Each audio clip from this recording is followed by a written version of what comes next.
Bienvenidos a una nueva inmersión. Esta semana nos adentramos en el mundo de los trastornos del estado de ánimo, con un enfoque particular en la depresión y la ansiedad. El contenido visto durante esta semana nos ofrece un panorama general de definiciones, características y modelos explicativos de estas condiciones. ¿Te parece si empezamos explorando la depresión, que a veces se esconde a plena vista? Me parece una excelente idea. Resalta cómo a veces la depresión manifiesta de formas inesperadas, lo que puede dificultar su reconocimiento. A veces, en lugar de tristeza, se observa irritabilidad, especialmente en niños y adolescentes. Es interesante cómo la depresión puede manifestarse a través de síntomas físicos. Dolores de cabeza, problemas digestivos, fatiga persistente. Subraya la importancia de no descartar la posibilidad de depresión incluso cuando los síntomas parecen puramente físicos. A veces el cuerpo nos habla de un malestar emocional a través de estas señales. Y cuando hablamos de depresión, el trastorno depresivo mayor es quizás el más conocido. Es una condición debilitante que impacta profundamente la vida diaria. Como no se limita a un estado de ánimo bajo, sino que afecta la capacidad de funcionar en el trabajo, en las relaciones interpersonales, en la vida social.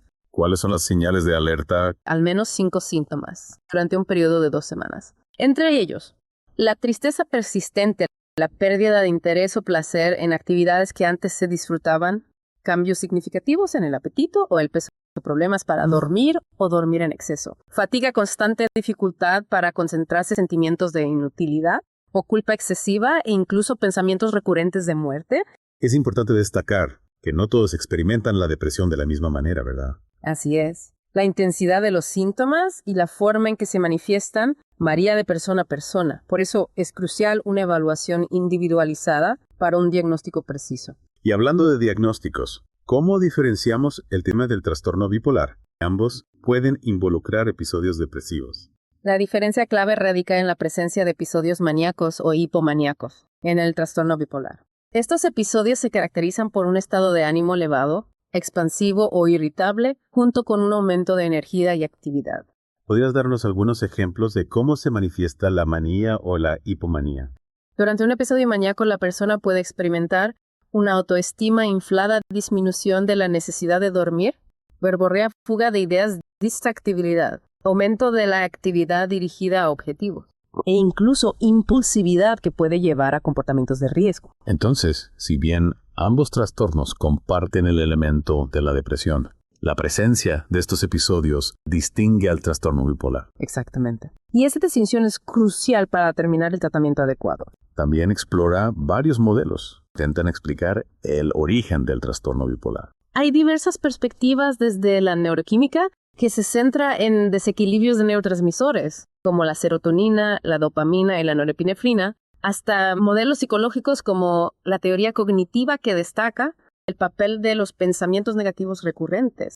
También se mencionan factores sociales. La teoría del estrés y la vulnerabilidad, por ejemplo, explora cómo la interacción entre la predisposición genética y los eventos estresantes de la vida puede desencadenar el trastorno bipolar. Es fascinante cómo estas diferentes perspectivas nos ofrecen una visión más completa de esta compleja condición. Y comprender las diversas causas potenciales nos ayuda a abordar el tratamiento de manera integral. Ahora bien, dejando a un lado el trastorno bipolar, el contenido visto durante esta semana nos introduce a otras formas de depresión. Hablemos del trastorno distímico, por ejemplo. El trastorno distímico, a veces llamado distimia, se caracteriza por un estado de ánimo depresivo crónico, pero menos intenso. Imagina una especie de tristeza persistente que se extiende por al menos 2 años en adultos, o 1 año en niños y adolescentes. Es decir, se podría describir como una forma de depresión de bajo grado, pero mucho más prolongada. Y aunque los síntomas pueden no ser tan intensos como en el TDM, su persistencia afecta profundamente la calidad de vida de la persona. ¿Y qué hay del trastorno ciclotímico? Como una montaña rusa emocional. El trastorno ciclotímico se caracteriza por fluctuaciones del estado de ánimo entre la hipomanía y la depresión leve. Estas oscilaciones pueden ser bastante desestabilizantes, dificultándolo mantener relaciones, el trabajo y la vida en general. Es como si la persona estuviera constantemente en un sube y baja emocional, ¿verdad? Así es. Y a diferencia del trastorno bipolar, donde los episodios son más marcados, en el trastorno ciclotímico las fluctuaciones son más sutiles pero persistentes. Menciona el trastorno depresivo inducido por sustancias. ¿Qué nos puedes contar sobre esta condición? En este caso, la depresión es una consecuencia directa del abuso o abstinencia de ciertas drogas o medicamentos. Es decir, los síntomas depresivos son provocados por el consumo o la falta de la sustancia. Entonces, sustancias como el alcohol, las benzodiazepinas, los opioides, incluso algunos medicamentos recetados podrían desencadenar este tipo de depresión. Y aquí la clave está en determinar si la depresión es un efecto directo de la sustancia o si existen otros factores subyacentes. Es crucial que los médicos consideren esta posibilidad al evaluar a alguien con síntomas depresivos, ¿verdad? Sin duda. Un diagnóstico preciso es fundamental para un tratamiento efectivo. Si la depresión está relacionada con el consumo de sustancias, el enfoque terapéutico debe abordar este aspecto. Determinar la causa subyacente de la depresión es fundamental para un tratamiento efectivo.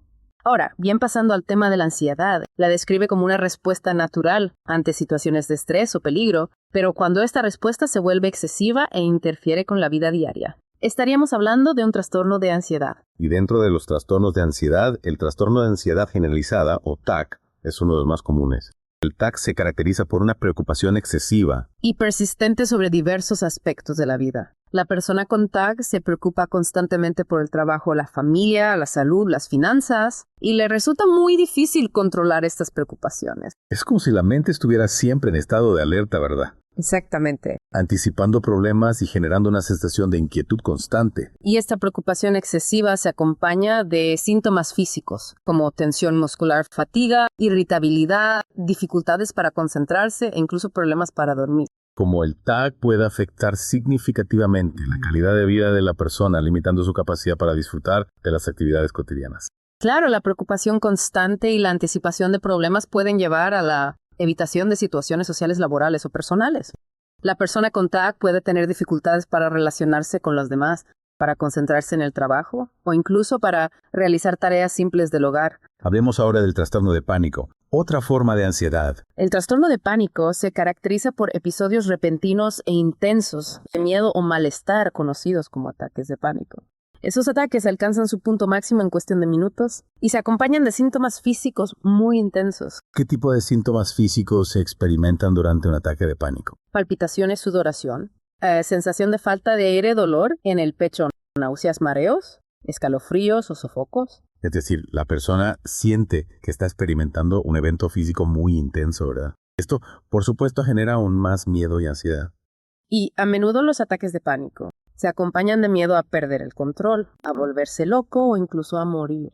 Es una experiencia aterradora que deja una huella profunda en la persona. ¿Y qué es lo que diferencia el trastorno de pánico de simplemente experimentar un ataque de pánico aislado? La clave está en la anticipación y el miedo a que los ataques se repitan. La persona con trastorno de pánico vive con el temor constante a experimentar otro ataque, que puede llevar a la evitación de lugares o situaciones donde cree que un ataque podría ocurrir. Es decir, la persona empieza a restringir su vida por miedo a tener un ataque de pánico. Y esta evitación puede ser tan extrema que la persona llega a aislarse por completo, impidiéndole llevar una vida normal. El trastorno de pánico a menudo se asocia con la agorafobia. La agorafobia es un miedo o ansiedad intensos a situaciones o lugares de los que sería difícil escapar o en los que no se podría obtener ayuda en caso de tener un ataque de pánico. Entonces la persona con agorafobia puede evitar lugares públicos, multitudes de transportes públicos. La agorafobia puede ser muy limitante y afectar profundamente la calidad de vida de la persona. Hablemos ahora de la fobia social, también conocida como trastorno de ansiedad social. Se caracteriza por un miedo o ansiedad intensos a situaciones sociales en las que la persona teme ser juzgada o humillada. Es decir, es más que simple timidez. La persona con fobia social experimenta una ansiedad tan intensa que le impide funcionar con normalidad en situaciones sociales. Puede evitar hablar en público, participar en reuniones, comer frente a otros o incluso mantener una conversación casual. Y esa evitación, por supuesto, impacta negativamente sus relaciones sociales, su trabajo y su vida en general. La fobia social puede ser muy debilitante y requiere tratamiento especializado. También nos introduce al trastorno obsesivo-compulsivo. Se caracteriza por la presencia de obsesiones y compulsiones. Las obsesiones son pensamientos, imágenes o impulsos recurrentes e intrusivos que generan mucha ansiedad. La persona reconoce estos pensamientos como irracionales, pero no puede controlarlos. Ejemplos como el miedo a la contaminación, la necesidad de simetría y orden, el miedo a hacer daño o pensamientos prohibidos. Las obsesiones pueden variar mucho de una persona a otra, pero siempre generan una gran angustia. Y para intentar aliviar la ansiedad generada por las obsesiones, la persona realiza compulsiones que son comportamientos o actos mentales repetitivos. Lavarse las manos repetidamente, contar objetos, ordenar cosas, revisar cosas una y otra vez, repetir ciertas frases mentalmente. Las compulsiones son un intento de controlar la ansiedad, pero solo la alivian temporalmente. Es decir, las compulsiones no resuelven el problema de fondo, sino que alimentan el ciclo obsesivo-compulsivo. Puede ser muy debilitante y afectar todos los ámbitos de la vida de la persona, desde sus relaciones hasta su trabajo y su cuidado personal.